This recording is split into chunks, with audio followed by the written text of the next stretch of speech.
Welcome to Bear Down Ballers. I'm your host, AJ Bramlett, back again with my man, Ryan Wall. And man, we just keep on rolling, man. Yeah, new week, three more wins. They beat Arizona State and then beat Washington State, beat Washington. What was your biggest takeaway from this week's stretch of games?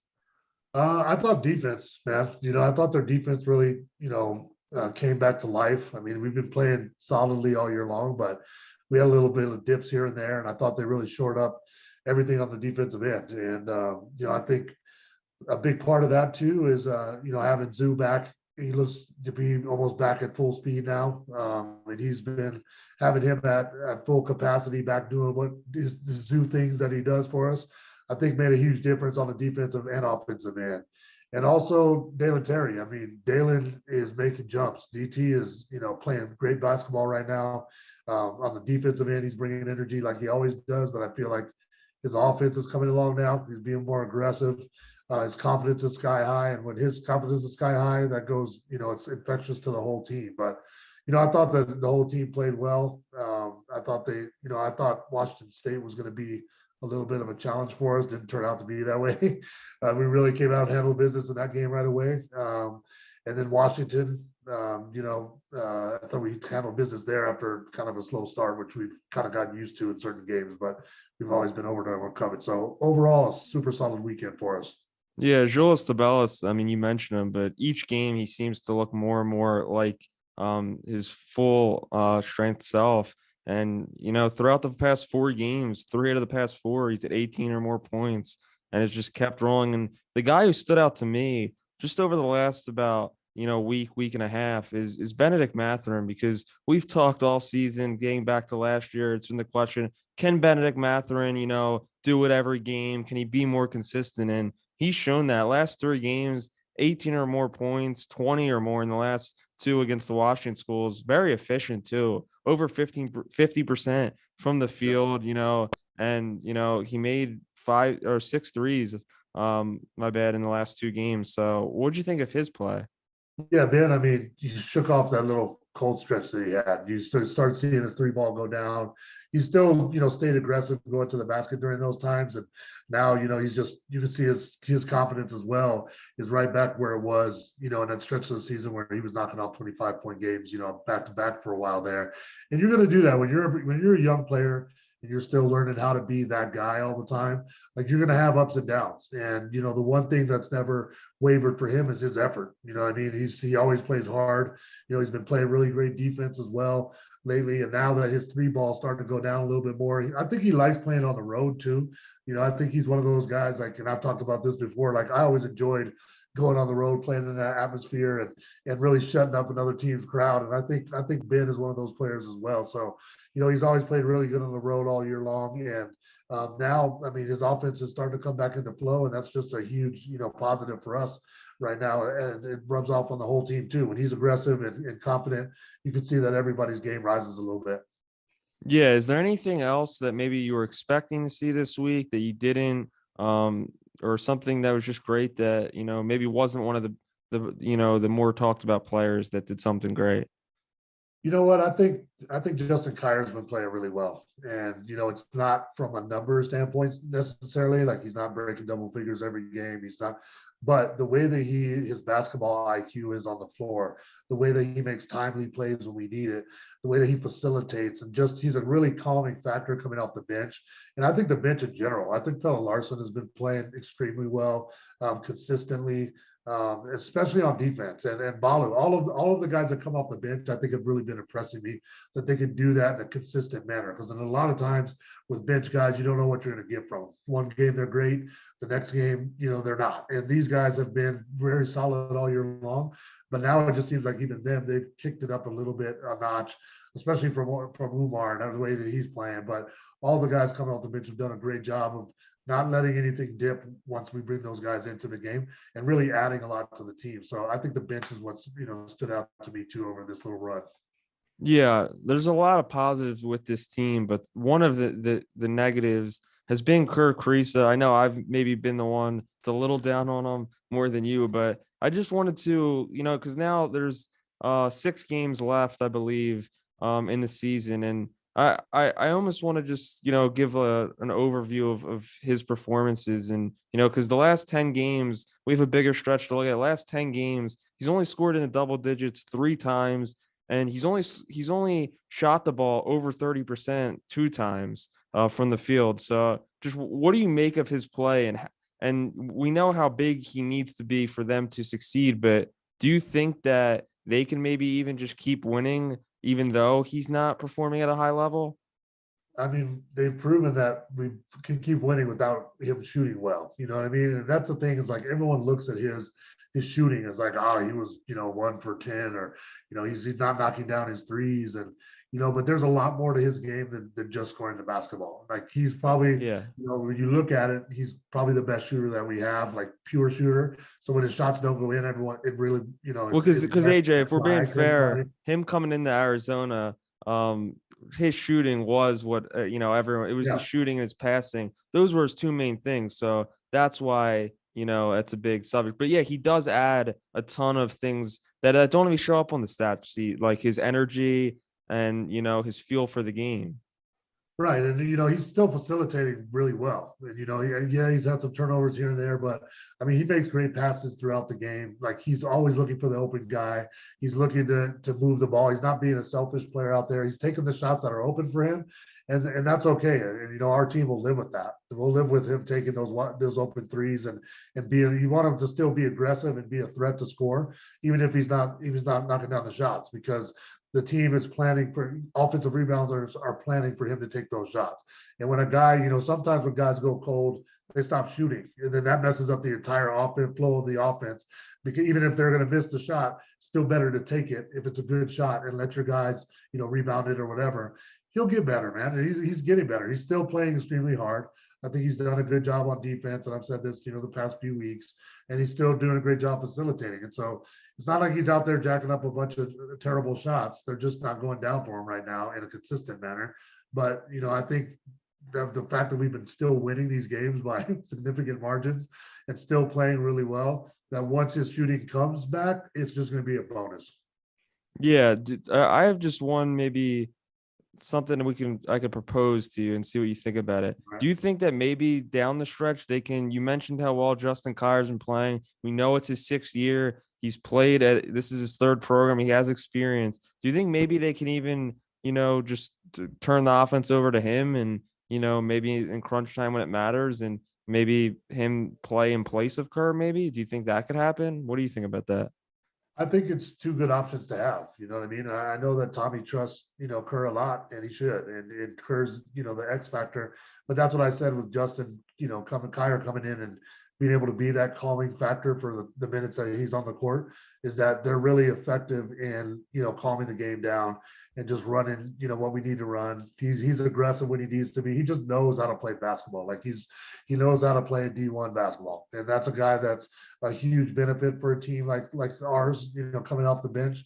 And I'm sure Tommy would give more minutes if he's playing, better. And especially when the tournament comes, it's guys who are playing the best are going to be in there. And so to have those two options is great. But Kerr is doing great. In my opinion, he's still playing well, and he's still a guy that you want to get back on track with his shooting, especially before we get into Pac-12 tournament and NCAA play.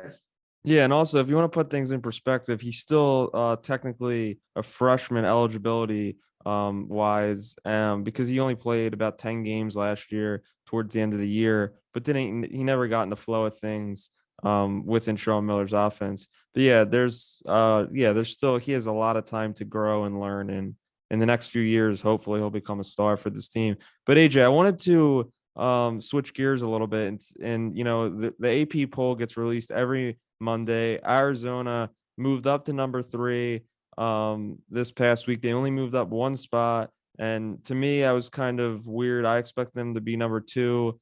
Auburn lost at Arkansas by 4 points. It was a crazy game, but Arkansas was an unranked team. Arizona's 2 losses, as we know, were against 2 ranked teams, UCLA and Tennessee. Both were on the road. So what do you think about that? Were you surprised? Did you expect them to maybe move up I more? did. I thought we'd be at number 2, and be receiving some votes for number 1. I agree with you. I don't think, I don't understand why they kept Auburn at number 2 after that loss. I know there's a Jabari Smith factor kind of to everything that they do there, which is understandable. He's a great player, but I thought we should have been at number 2, to be honest. We earned it, especially over the past 2 weeks in the run that we've had and wins that we've had. I think that we deserve to move up, but as Tommy Lloyd says, one of his favorite things, the rat poison is something they're not looking at. I think for us though, as fans, is like, come on, man, like, Yeah. we earned that. We earned that. So, we're playing really good basketball right now. That's all that really matters. But I agree with you that I thought it should have been flipped. We should have been 3 and 2, and then move down to number 3 or below. Yeah, and they're still on track right now, at least, to get a number 1 seed in the NCAA tournament in March. But yeah, I wanted to. So there's 7 games left. 2 games this week against Oregon State, against Oregon. I think these could be maybe their 2 hardest games left. They do play USC next week, but this is going to be, I think, a tougher stretch. Oregon's playing well as late. We know Oregon State had a good run last year. And College Game Day will be in Tucson this Saturday for the first time in a few years. So, yeah, how do you think this stretch will go for the Wildcats? I see us just continue to chug along, to be honest. I mean, Oregon State, is a solid team, but I think that, we did well with them the first time around, and we'll do better, matching up with them at home. Oregon has been, a team that I thought was going to be really dangerous and still are, but, kind of, surprised everybody with how they played against Cal.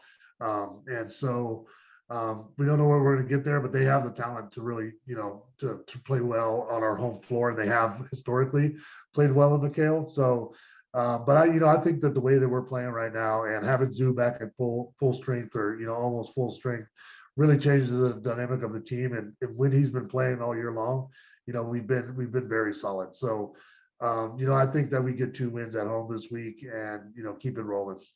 Yeah, and including the Pac-12 tournament in just a few weeks, that's going to make it 10 games left, possible games. If Arizona could go to the Pac-12 tournament, that'll be 10 games that they would have to win, and eventually, hopefully, they win the Pac-12 tournament here and solidify a number 1 seed. But how do you think this stretch will go? Because yeah, it's not that tough down the stretch here, the last few weeks of the regular season. But the competition's going to be tough in Vegas for the Pac-12 tournament. They're going to have to get by maybe ASU, maybe USC, and probably going to have to see UCLA at some point. I know they've struggled as of late, but that matchup is still very tough. So how do you see this playing out?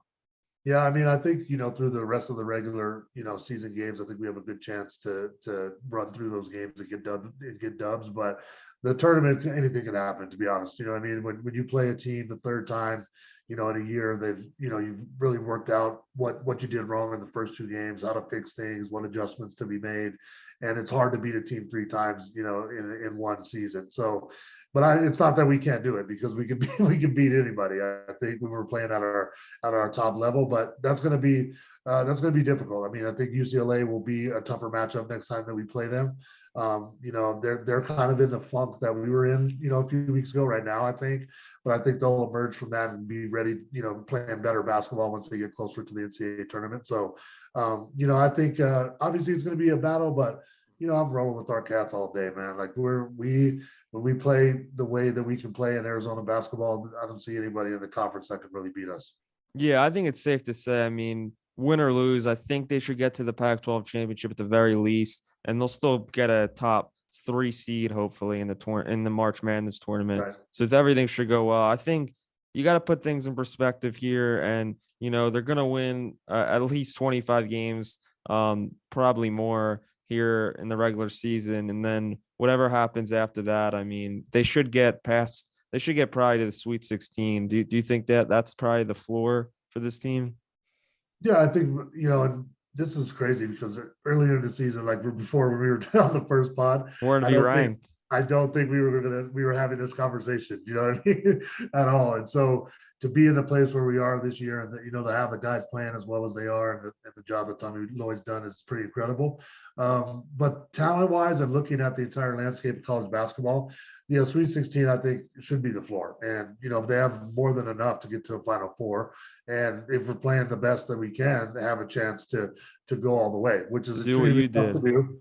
Extremely tough to do. I did it once. I felt like we had a chance to do it probably 3 of the 4 years I was at Arizona, and only got it done once. And it's tough, man. The tournament is just so hard to get through. So you never know what's going to happen, game to game, and things change so much in the tournament, the pressure of it and everything, that anything can happen. But the way that we're built, systemically, the talent that we have, the camaraderie that the guys have, I think we're in for an exciting run all the way, deep into March. Yeah, well, AJ, tell us, we have a great guest coming on the show next. Tell us who it is. Yeah, I'm excited about this one, man. One of the stars of Arizona coming off the bench, providing, all the things that we need to generate W's every single week. He's gritty. I love him as a player. Mr. Pelle Larsson will be joining us next on Bear Down Baller. Before we move on to the next topic, let me tell you guys a little bit about our partners over at BetRivers Sportsbook. If you haven't signed up with BetRivers yet, now's the time, because they are offering a $250 match bonus for your first deposit. But what sets them apart is that they require just one playthrough to turn your bonus into cash money. With their new Rush Play Instant Approval, withdrawing your winnings is safer, more secure, and more reliable. With basketball season tipping off, get in on the action by going to betrivers.com today or by downloading the BetRivers iOS app. Must be 21 years or older. Gambling problem? Call 1-800-GAMBLER. All right, Mr. Pelle Larsson, welcome to Bear Down Ballers, my man. Thank you. Hey, man, I'd love to have you. You jump right in, man, a little bit about your background. I played overseas for 9 years in Spain and Latvia. Loved my time over there. It was an amazing time of my life. I played some great basketball, met some great people, and just wanted you to talk a little about your time growing up in Sweden, what it was like playing basketball there, and just tell me a little bit about that. So yeah, I grew up in Sweden until I was, all the way up to college. So basketball is not the biggest sport. It's mainly like soccer and ice hockey and stuff like that. So kind of a underdog sport in Sweden growing up. But my dad played the Swedish national team for like 10 years. 2 years, and then pro 10 years in Sweden. And then my brother played, 3 years older than me. I was competing against him growing up, and then he went to college eventually. So, I mean, not the biggest sport. You don't see a lot of guys kind of making it out. So, yeah. But looking at some guys that play in the NBA, like Jonas Jerebko and Jeffrey Taylor, drawing inspiration from them. So you said your dad played professionally. So are you able to beat your dad one-on-one now, or is that still not happening? Oh yeah. I think I beat him maybe when I was like 14, and then we just stopped. He never played you again, did he? No, never. My sons haven't gotten to that point yet, but it's coming pretty soon, man. Yeah, you better stop once you're winning. I want to get him that win. That's right, man. So, I mean, last year you played at Utah, and you played really well there. Did some really good things there. Like, what went into your decision to come to U of A? After playing at Utah. Yeah, so I entered the portal. Our coach got fired and most of the team left, so I entered the portal just to see my option, what's out there. Like, I don't want to miss out on some big opportunities. And then pretty much right away, Coach Murphy and Lloyd reached out to me, and I was of course interested. Knowing the history of Arizona and seeing what Tommy brings from Gonzaga and that stuff. So I talked to them and talked to some other schools, but Arizona, I felt like I had watched Gonzaga a lot in the tournament that year and what offensive style. So I kind of knew what Tommy wanted to build here, and I looked at the roster and it just fit so good with the guys that were already here. And then I just feel like, all right, they're missing this little piece. Maybe I can bring that to them, and it was a great fit. Yeah, it's been wonderful so far this year. I think you guys' chemistry and what you bring to the team is is much needed and a perfect fit for you. You know, and I think one of the biggest strengths of this team this year is the guys coming off the bench. You know what I'm saying? Like you and Justin Kier and Umar, and you know what you bring to the table and the experience and the toughness and the little things that you do to contribute to winning. Like, what's your mentality, you know, coming off the bench, and what do you try to do and bring to the game each time that contributes to you guys being successful? I mean, for me, it's kind of different things every game, little things in the scout. Like I'll be guarding a 4-man some games, and I'm switching. I'm guarding the point guard the next game. So it's just like we always talk about effort. That's the only thing that stays consistent every game: effort and intensity. So, and I mean, especially off the bench, like maybe your team is having a bad start, then you got to come in with the energy. Or if they're having a great start, like you got to keep that up. So it's always a challenge. But me, Omar, and Justin especially just talk all the time, like during the games when we're on the bench, like let's go, like trying to hype each other up. So we just, you know, try to stay hyped on the bench, like cheering for the people on the court. So once we get there, we still have that energy and we're like already in the game. Like we don't need like warm-up reps. That's right. Every championship team has a championship bench, man. Yeah. Across history. When I was playing, we won a championship. We had an amazing bench. So that's one of the things I noticed earlier in the season is just the energy and everything that you bring. Talk a little bit about those guys. Talk a little bit about Justin and Umar and your relationship with those guys and what you think that they bring as well. I mean, start off Justin, like a veteran college player.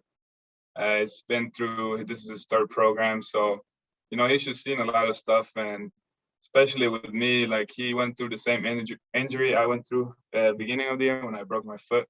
Yeah. So he talked a lot about that with me and kind of coached me through it. But, you know, he's really like fun guy. Like he'll hang out with anyone on the team and just have a great time. And so he's kind of the uncle. He's a little bit older. We got a pretty young team. So Uncle Jay, huh? Yeah, Uncle Jay. And then, I mean, it's just like, I don't know, he's tough on the court, but like off the court, he's just like a big goofball. Like he'll laugh, like he has positive energy. And I mean, I could say that for the most of the guys, like we just so chill off the court. Like we do our business on the court, but when we're off, like we know we're off the court, like we can chill and just talk about other stuff. Like there's no really stress. That's good, man. It shows in the way that you guys play on the court that you guys really like each other and have that connection off the court. And going back to you a little bit, like I think one of the aspects of your game for me watching this year, and maybe a little bit underrated, is like your facilitating and your playmaking. You know what I mean, for your teammates. I think you're a really high level passer and have a great, you know, basketball IQ. Is that something that like you've always done growing up, or did you develop that, you know, recently over the past few years since you got to college, or how did that come about? I think that was probably growing up more of a focus because I was kind of short growing up. Like I was like Kerr, like the little point guard, facilitating and shooting. So I mean, I think that I kind of developed that early on, and then it's just kind of stuck with a little bit, and then just trying to add the other things to it. But I mean, most of the time, like my facilitating isn't only just making that assist or that the pass for the bucket. It's more like, you know, just swinging the ball or doing like the thing we need for our offense. If they get a switch, like just look at inside. So I mean, there's a lot of things that go into you know, playmaking and IQ and stuff like that. Yeah, I mean, you've been doing a heck of a job with it, man, this year so far. Keep it going. So let's go like a little bit back to like you guys started off the season super hot, you know, and piling up wins, killing everybody, which I love to see. Then when, you know, I think when Zoo got hurt, took a little bit of a rough patch, you know, probably punctuated by the game at UCLA. Like, what did you guys learn about your team after that loss, and how has that, you know, helped you in the past few weeks where you've gotten back to playing really good basketball? Yeah, I think hardest thing when you win a lot of games is not to be too relaxed. I think being relaxed is like a good thing and a bad, because you know you can play relaxed and play well and stuff like that, but just looking at that game, I think they kind of won the intensity battle, and they kind of almost looked like they wanted it more, which was, completely on us. So I think that was the biggest thing. Like, we can't be satisfied. We haven't done anything yet. We just won a couple of, regular season games. We haven't made a run in any tournament or anything like that. So we're just trying to look ahead and stay hungry. Yeah. Yeah, and you guys have bounced back, tremendously from that and keep that going. And sometimes you need that kind of thing to happen during the season to get refocused and get back on track. So that's a good thing. Talk to me a little bit about your relationship with Tommy Lloyd this year and what coach has meant to you. It was weird for me this season because it was the first season, like, I couldn't do preseason because of the injury I had when I broke my foot this summer. So I couldn't really, develop the basics as well as the other guys in the beginning. I kind of just got thrown right into it. So he did like great job with me in that part of the season, just like watching film and like trying to make things simple and like, because it's a lot at once when you just start off coming off injury. So he was super good with just focus on this, focus on being a great teammate, focus on this play, one play at a time, like be great on defense, be great with your energy. And so just by focusing on that things, kind of find my groove in those things. And I think just those conversations really helped in the beginning. Yeah, I mean, you can see that it always takes a little bit when you come back from injury to come back into such a high level right away. You've done a really good job of getting back and playing great. So you guys had like a really strong, last 2 weeks bouncing back, after the UCLA game with wins over the LA schools. That ASU game, which I loved. I thought that game was really fun, really fun to watch. When I was at U of A, Jason Terry and I were the only class to never lose to ASU our entire career. So really? I bring that up a lot whenever nice. That's a good accomplishment. Yeah, so maybe you guys can do that too. But, and so just talk a little bit about those games and then about last weekend's trip, which I thought was really good basketball from you guys all around. Yeah, I mean, anytime I feel like we play ASU, it's like, a big game for. I mean, this year we're having a great season. They're having a not as great season, and if they win that game, like their season is great. Like they beat U of A, like. So it was definitely a big game, and we're trying to do big things in the postseason too. So we need every win we can get. So it was big wins for us, and I think every team that plays against us, it's going to be a big win for them if they accomplish it. So that was USC, UCLA, ASU. That was a good stretch, and then playing Washington teams was a good experience too. We kind of came out slow in that Washington game, but then just said, all right, guys, like we're good. Like this happened at ASU. It's happened before. Like just trust what we're doing. So, outcome was great. Like, I don't know what it was, five wins in 2 weeks or something like that. Yeah. We're very happy with that. Yeah, good run. So, so what do you guys, in your opinion, what do you think you guys need to improve on the most to continue to build and make a deep run in a tournament like you guys are expected to do? I think kind of small things here and there, like kind of some turnovers. Like we play at pretty high pace and a lot of possessions. So sometimes our turnovers will be kind of like a lot higher than other teams because we play so fast and so many possessions. But I think if we can just take away one turnover here and there, like unforced ones, and just trust that, all right, if we don't make this pass and like our offense is good enough that we can turn down looks to get better ones. So I think turnovers and just keep doing what we've been doing inside with our big guys. Like it's hard for a team to guard Stilo alone and then to guard Sue too. And then, all right, we're going to sub in O off the bench, who's been amazing. So like, it's got to be a nightmare for those other teams, like when they see our team and our big guys. So, and then that just creates so much more freedom for us too. So just keep dominating inside and kind of take away maybe one or two turnovers here and there. I mean, we're in great shape. So.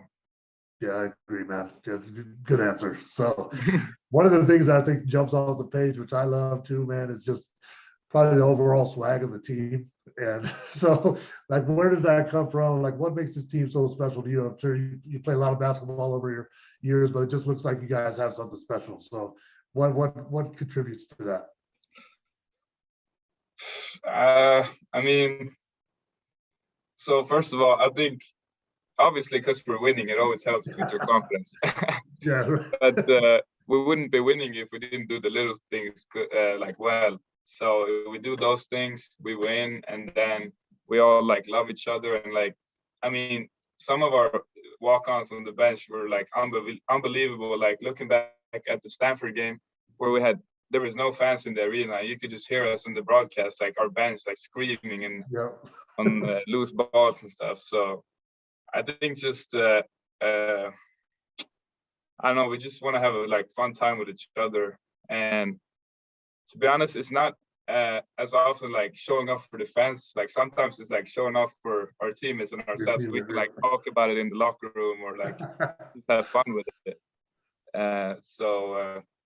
Yeah, just building a little bit momentum and just keep rolling on that. I think it's what build our confidence and stuff. Yeah, well, it's been really fun to watch, man. So I know you guys will keep it rolling. Okay, so before you get out of here, I did this once before on the podcast, and it went well. I think you're a good guy to do it with again. So This is what I'm going to do. I'm going to give you the name of your teammate, and then I just want you to give me the first word that comes to mind when you think about this teammate. Okay, so we'll run through a few of them. Okay, whatever comes to mind. Okay, so Christian Koloko first. I mean, first, roommate, like he's my roommate, he's my guy. Like that's the first I think of. Like he's just my roommate, yeah. Dale Terry. Oh, crazy. Crazy energy. Like probably one of the biggest energy guys I've seen like during game day. All right. Big O, Umar Paulo. Tough, yeah. Azulis Tubelis. Can I add 2 words into that one? Yeah, for sure. I'll say low-key funny because he's like funny, but once you get to know him, he'll like drop like some one-liners here and there, and like he's really funny once you get to know him. Like a lot of people don't know that because he's kind of quiet to himself, but yeah, he's low-key funny. All right, great answer. Okay, Kirk Risa. Brother, that's my brother. All right, and last one, Pelle Larsson. Oh, that's dog. He's a dog. Yeah, yeah, love it, man. All right, my brother, I appreciate the time, man. You guys keep doing what you're doing. It's been really fun as an alumni to watch. Enjoy the rest of the year, man. So thank you for coming on, brother. Yeah, thanks for having me. Okay.